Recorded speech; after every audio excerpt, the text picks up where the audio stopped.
hole. Actually, Greetings, my friends, and welcome to Revenge of Atop the Fourth Wall Live!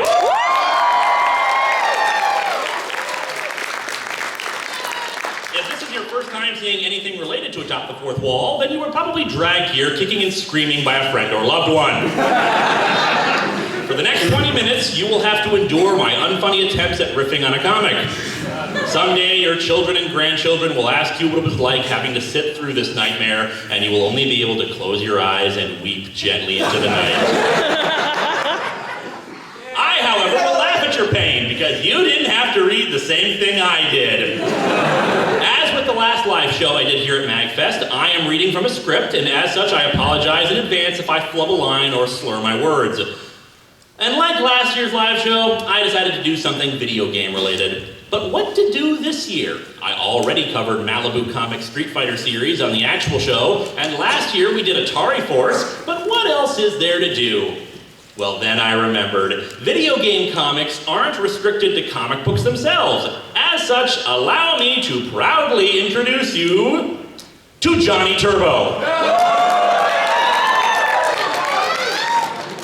The gamers in the audience are probably familiar with a console called the TurboGrafx-16, the bronze medal winner in the war between the Sega Genesis and the Nintendo Entertainment System. For a number of reasons, the Sega Genesis was beating the TurboGrafx-16 in sales, and in 1992, the Sega CD was approaching the market. The TurboGrafx-16 already had a CD add-on, but it was hard to find, and a lot of the more popular games for it weren't translated into English from the console's Japanese counterpart. As such, the creators of the console made one more effort to beat Sega. Not that they really needed to, considering what we know about some of the games available on the Sega CD. Cough, sewer shark, cough. But anyway, they introduced the Turbo Duo, a console that integrated the CD add-on and the console together. And that's a great idea. What wasn't so much a great idea was how they decided to advertise the Turbo Duo. That's right, people! Your console features characters like Bonk or Bomberman, and you could probably make comics out of those, but no! This is the face of the Turbo Duo, damn it!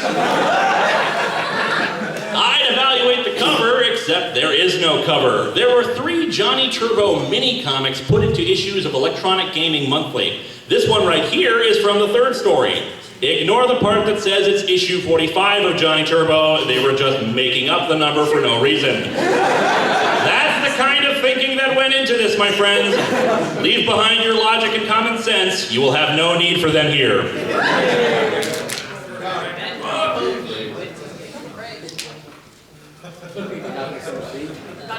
The true beginning of Johnny Turbo's exploits begins in episode 43, The Master Plan. We start in the offices of Feka Incorporated. Feka Incorporated is implementing its dastardly plan to convince the unsuspecting public that they have created the first and only CD game system. Except for, PC owners who have CD-ROM drives, but who cares about PC gaming anyway? Huh, Feka. Why, that almost sounds like Sega. That can't be it. Just because the names sound very much alike and they're talking about how they're about to release a CD-based add-on to their own console, and they happen to be in direct opposition to the Turbo Duo, doesn't mean they're the same thing. And even if they were, they certainly wouldn't make this Feka so transparently evil and monstrous. No siree. By the way, I couldn't help but notice the lovely skull decorations on this guy's curtains in his office. That's an interesting motif. Who is this guy anyway? Feka Tsar. Who knew Sega was Russian? The Tsar himself, who is apparently a tiny shadow demon, since otherwise with the light and shadows on the page there's no way he should be a silhouette, asks about the status of their master plan. The plan is working perfectly, sir. Everyone thinks that our game system is the first ever of its kind. They love us! And yet they won't get into a committed relationship with us. Is that love? I ask you!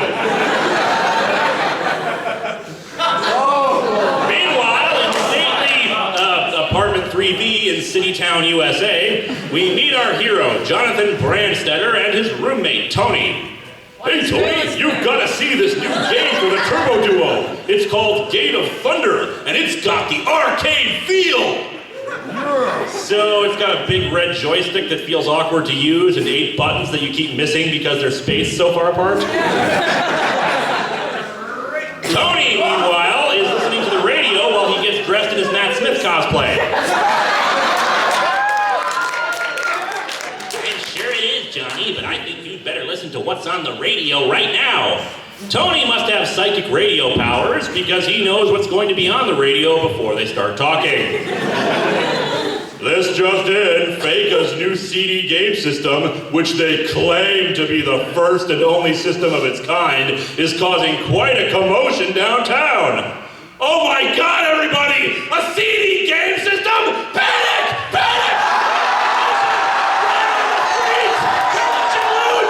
Nostradamus predicted this! I also love how, even though it's text, you can just read the sarcasm dripping off the radio announcement that Faka claims that it's the first and only system of its kind. Jonathan responds, I can't believe this, Tony. They keep saying that their game system is the first and only system of its kind, but it's not. Oh my God, exaggerated claims in an advertisement? What new spore of madness is this? And Turbo Duo CD games are much more intense than Faka's. Ha! Well, clearly, Johnny Turbo has never had to deal with the suspense and tension of Night Trap. Tony asks Jonathan if there's anything they can do to stop them.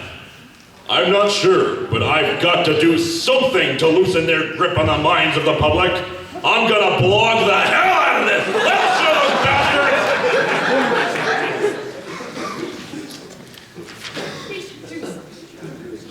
We cut to an open street where the Blues Brothers are selling their Faka system.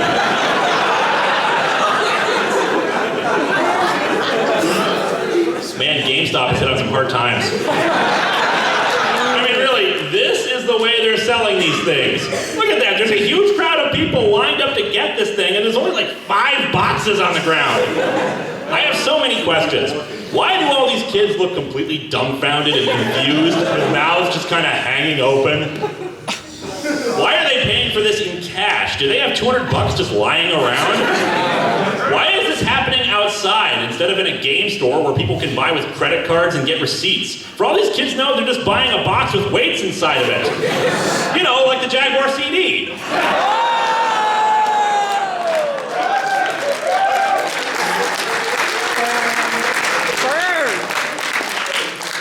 This is also an interesting business model because along with selling the 8 or so they have on the streets for the hundreds of kids here, they're also giving away free CD games along with it.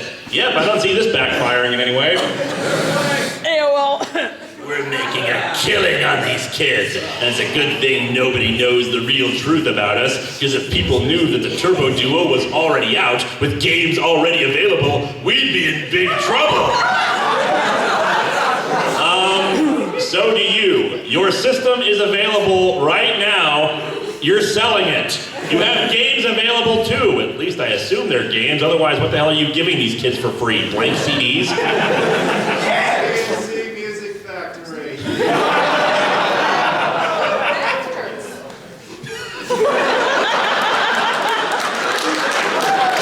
You're broken, you bastard.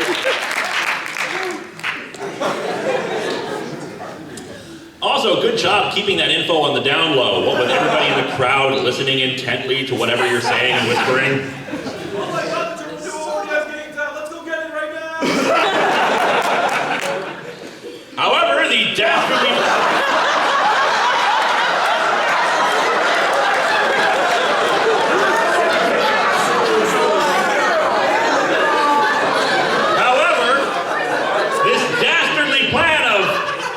selling a game system is foiled by the arrival of Johnny Turbo! And wow, does he look silly. He's rocking the sideways cap, he's in a green jumpsuit, some yellow utility harness gone mad. If that's supposed to be a utility belt, what the hell is he keeping in all those compartments? Memory cards? Suddenly the Atari 4 spandex tracksuits look like military dress uniforms by comparison. Kids, listen, don't let them mislead you. The Turbo Duo is the first CD game system on the market. Oh my God, it is? That makes a difference for some reason. Yeah, I can't ignore this anymore. The crux of the argument that the ads make, the thing they keep hammering over and over and over, is that they released it first. That's your criticism? This is the equivalent of an elementary school's kid taunting their peers by yelling, yeah, we did it first.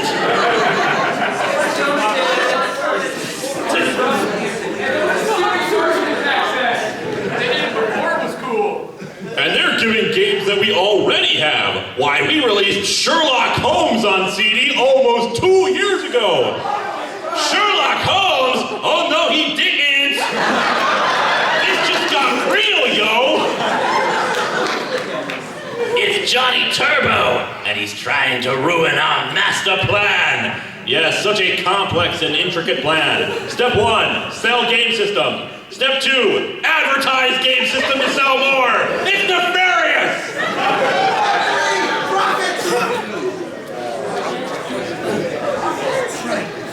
And then Johnny Turbo shoots at them.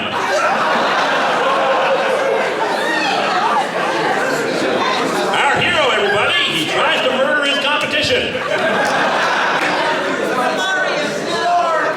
One of the fake goons jumps at him, but a quick punch in response knocks off the guy's sunglasses, revealing demon eyes! Oh my God, they're not even human! Yes, people, that's right. Feka, actually made of demons! The Feka CD will steal your soul! Repent now and give yourself to the Turbo Duo! Only the Turbo Duo will absolve you of all your sins! Amen! Repent! Hallelujah. And that's it for the first issue of Johnny Turbo, but we're not done yet. Like I said, there were 3 of them, but because of time, we're only going to look at the second issue and save the very trippy third issue for another time.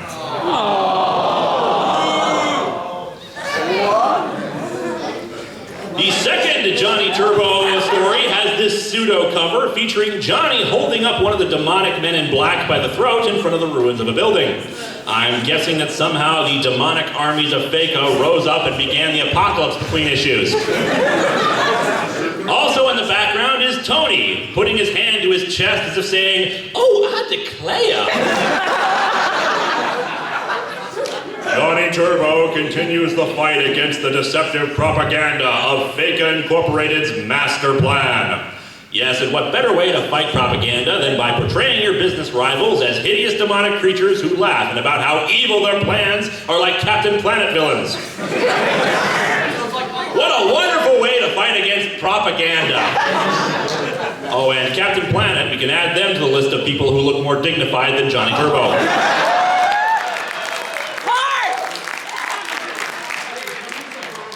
We open at the Feka offices. Dun dun dun dun dun. Dun, dun, dun, dun, dun, dun, dun, dun, dun. What do we do now, Mr. Feka? Mr. Feka? Is the Feka czar now Mr. Feka? Is there a Mr. Sega in the real world? I mean, aside from Segata Senshiro? Anyway, the latest version of their master plan is that they'll convince kids that the Feka CD system is a complete system, while in fact you need the Feka Genesis to attach it to. It's a Mega Drive! Kids don't know that. They'll buy our CD system and then have to spend another $100 on our 16-bit system. Or they'll just return it. Or maybe returns don't exist in this world where video game systems are sold on the streets like drugs. We once again go to the home of Johnny Turbo as he discovers some interesting news about Feka, that they're suing him over the incident with Steve. Yes, Steve, their employee, who has an eye condition, who had been vilified by the papers, and his family is now harassed and he has become an alcoholic. Good job, Johnny! No, in fact, he has discovered that, well, the Turbo Duo gives you Gates of Thunder for free. Feka's CD system comes with a CD shooter that doesn't even compare! The game he's referring to is Soul Feast, which, as I understand it, is actually a really damn good game, so he's just being an asshole. Meanwhile, Feka apparently realized that maybe they should be selling their products in stores and are now selling their vaunted CD add-on in toy stores. Naturally, instead of actual store personnel doing it, the Hellspawn goons are taking care of things. They also suck at selling this thing. Come on, kid, it's only $299, and you'll be the coolest kid on the block. Yeah, because every kid has $300 for disposable income and just walk into toy stores blindly to spend it. What are you waiting for? You could be playing CD games right now. Dude, he's holding the box. I think he bought it. Also, unless there's a stray TV in that toy store to hook the thing up to, no, he can't be playing it right now. But first you'll have to give us another $100 for the Feka 16-bit system! Yes, nothing like gloating about what you did right in front of the person you scammed! And he's still in the store too, no less. This kid could probably walk 20 feet and return the damn thing without opening it. Worst evil demon salesman ever!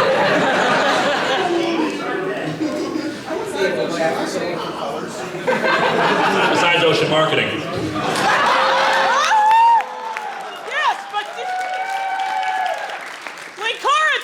What website is on the internet? I know the mayor of Boston. So do I, nice guy. Lost my place. Oh, fortunately for this poor dumb kid, Johnny Turbo is nearby. Wait, that's Gate of Thunder, that game he was talking about earlier. He owns a copy of it. Why the hell is he playing it in a toy store? Did Tony refuse to share? Anyway, he goes off into some curtained off area. I didn't know that toy stores had an adult section. And changes into his costume. Excuse me, but isn't it a bit hard to see with those sunglasses on? 'Cause you never know what you might run into. Oh, Johnny, you don't get it. He wears his sunglasses at night so he can see the visions in his dreams.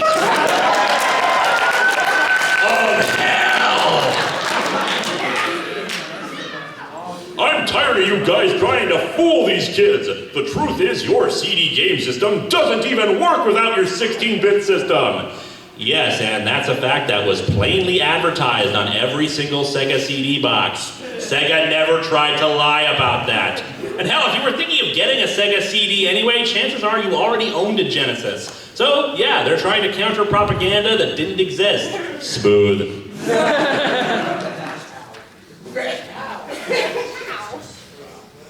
I hope you're listening, Mr. Feka. You can't hide from Johnny Turbo!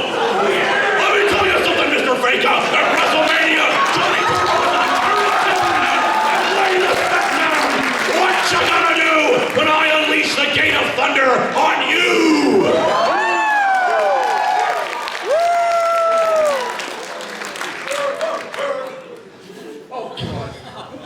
People are starting to chant, Turbo, Turbo.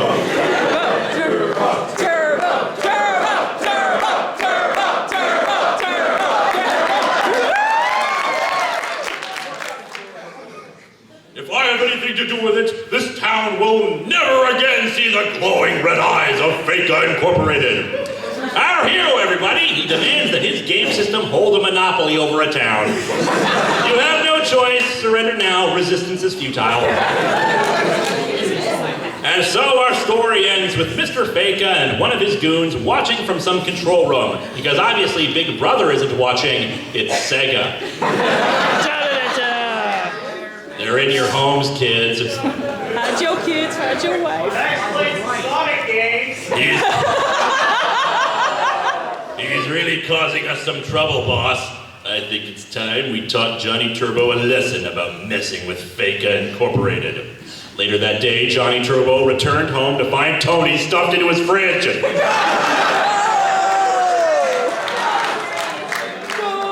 Not because Faker murdered him, he's just such a weenie that he got trapped inside.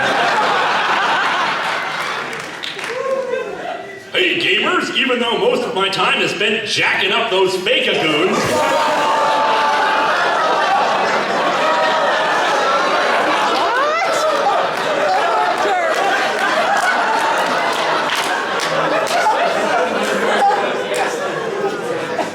you know, I think that's a good place to stop.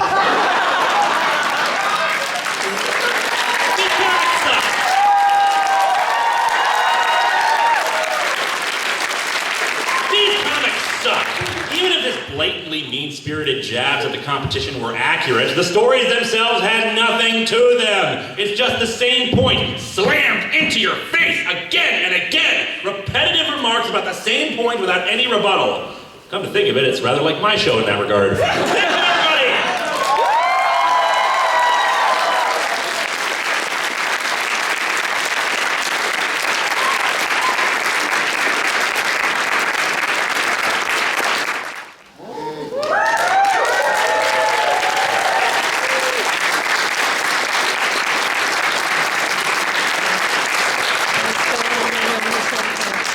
So we have 10 minutes, so we'll spend the rest of the time doing Q&A. That works for you guys. I believe in Linkara Q&A. Yeah. There's a Linkara Q&A now? There is now. Back there, sir. Me? Mm-hmm. I saw you in the opening, intro. You had a WCW cover. Are you going to review that, or just? I thought about it. It's just something that just came to me in one of the big donation piles. I might review it. I haven't decided yet. I probably would review it with Spoonie because he knows more about wrestling than I do. Nostalgia critic. Are you a man or a Muppet?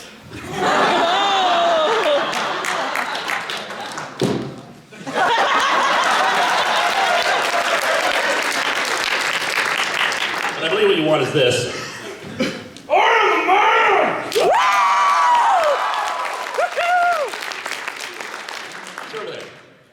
Yes. I have kind of like two questions. One is a request, one is actually something about like the general story behind Atop-The-FourthWall. One is, would you ever review some of the Queen and Cambria comics like the Amity Wars or Go to Apollo or Star Wars? Might not have heard of them. I've never heard of them, sorry. And also, the story, it just sounds so crazy and sometimes hard to keep track of. How do you get all the inspiration for it? There are a couple of things for inspiration for keeping track of it. One big help in keeping track of it is actually a person, I don't know if she's here, her name is Robin, and she's been doing an Atop-The-Fourthwall plot guide. Stand up, Robin! There she is! She actually wrote up a plot guide to Atop-The-Fourthwall, which explains every episode that has storylines in it. It's on Tumblr right now. What's the link to that? It's a good question. It's it's the Top-The-Fourthwall plot guide. It's AT4Wplotguide.tumblr.com. AT4Wplotguide.tumblr.com. Okay, there you go. Keeping track of it, that's one of the ways I keep track of it because there's a lot. Inspiration for it has come from generally science fiction, comic book related tropes. And the fact that it's so over the top and explained that that's basically an homage to comic book style storylines. Because as I keep saying, our lot loves the lavishly ludicrous. You think about comics for a second. Have you ever tried to explain some comic book storylines to the average person? Okay, then Superman flew into space and chuckled the planets together so he could create a black hole to enter into the... And so all emotions are basically, they have living entities behind them and they have a color spectrum. But yeah, that's basically inspiration for it. And actually, if you look at every single major storyline that have happened, it tends to be based around a franchise. The first one was based around Power Rangers. The second one was Doctor Who. The Entity storyline was Pokemon. Some people have guessed this latest storyline's focus on it, but we'll see if any of you can guess it as it goes along. And right there, sir. Sin City. Before Miller went crazy, when Miller went crazy, or after Miller went crazy? When Miller went crazy. Sin City itself for what it is actually a really good example of this kind of more modern style noir storyline. The problem is, and some people tend to agree with me on this, is that he started writing Sin City and he never stopped. What was the inspiration to bring Massigno as a villain? Because he isn't very popular. I keep meaning to do the commentary and I keep forgetting to. Basically, it boils down to this. Missing Number scares the hell out of me. What I said in the episode is true. I was like 10, 12 years old, and I knew about the Missing Number trick, and I decided to do it, and I'd done it on an emulator before, and that was different. But then, I do it on a Game Boy, and I do the trick, and then, bam, Kabutop skeleton! What have I unleashed? He tampered in God's domain. But yeah, basically, Missing Number has always scared me, and it's always fascinating as kind of an event in gaming.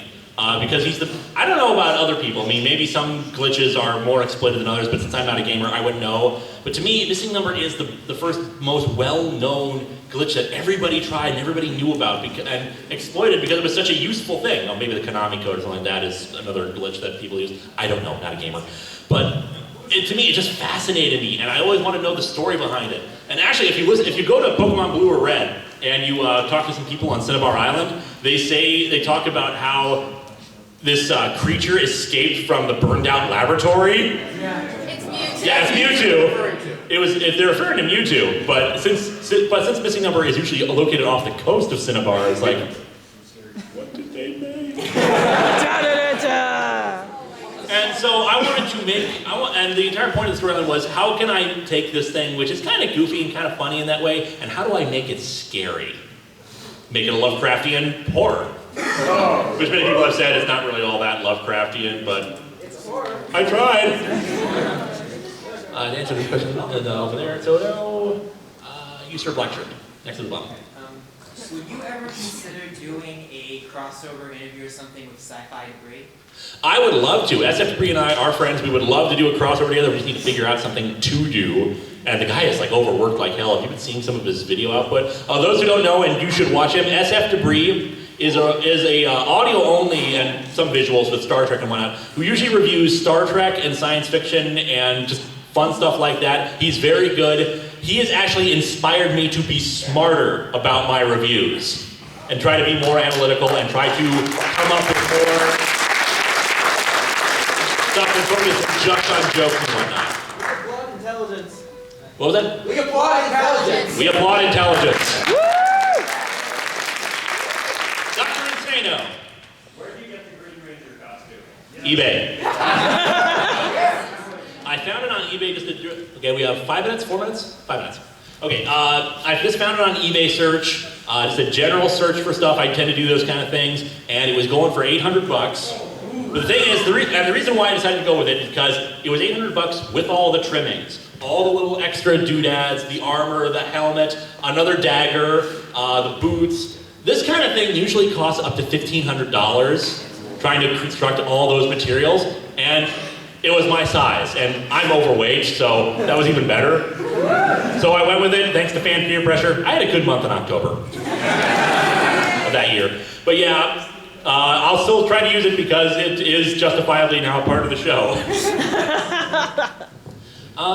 You, madam, with the goggies. So in Superman Distant Fires, you referenced Animorphs, and I've always wanted to know, how'd you like Animorphs, and if you were stuck in a morph for the rest of your life, what Animorphs would you be? I am a huge Animorphs fan. I used to love reading the books as a kid. Trivia note, the Star Trek II Wrath of Khan review. Someone pointed out, why didn't you mention that it was kind of like Yeerks? And I was like, damn it! So that's why I inserted the joke into issue 2. What would I be trapped as? Probably a bird. If there's any superpower I want it to fly. Actually, I want telekinesis because I can fly and I can move stuff around with my mind. But yeah, bird. You met him. Alright, first of all, if you think that Missy No is scary, try the creepypasta horror stories. I've read some of them. I drew a lot of inspiration. I read several creepypasta stories. One that I always love, Candle Cove. But I want to know, has there been a comic so bad, so disgusting, so heinous, so awful that you can't even review it, that your eyes bleed when you look at it? There's one in the intro sequence. If you see it, Mighty Morphin Rump Rangers. I'm thinking I might do that as a crossover with the Cinema Snob because it is a porno spoof. Yeah, by the way, gay rape and it's treated like it's funny. Look at me laugh. You, sir. Yes. When you said that you haven't seen RoboCop 2 or 3, is that true or are you bullshitting? I haven't seen RoboCop 2 or 3. Wow. I've seen RoboCop 1. RoboCop 1 is awesome, and I want to see RoboCop 2 and 3. Actually, I did see parts of RoboCop 3 back when I was a little kid. 09 has the best catchphrase. What? 09, he has the best catchphrase. What is it? You are now trespassing on police property. Eat lead, sucker. Genuine people personality. Anyone from this row? Cosplayers, me. I've been asked this. You have a magic gun. Where did you purchase it? Renaissance Festival. Did it? Now, in story, you'll see. I will hint at this. After this current storyline concludes in February, the next storyline has to do with lots of magic guns. Yes! And some of the origins for how Linkara has Star Trek and Doctor Who tech and all that fun stuff. And where he, and all of the little doodads there. AVGN. Would you ever review the comic Battle Pope? It's something like that is hard to do because it's so tongue-in-cheek already. Yes. I haven't read it, but I have heard about it. So we'll see, haven't decided yet. Not necessarily a no. Green shirt in the back. I have two questions. One, I have a comment for you. Where would be the best place to give that to you? Just give it to me after the panel. Red shirt back there. Mm-hmm.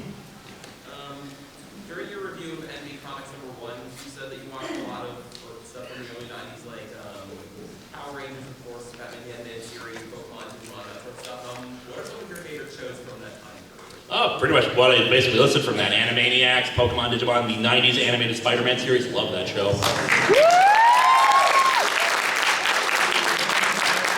The great thing about that series, and why I tend to like it over a lot of the other Spider-Man series, including the movie, and we have 1 minute left, so I'll take one question after this, is that they actually got down that Spidey is witty, and he has banter, and he's jokey, and he's good like that.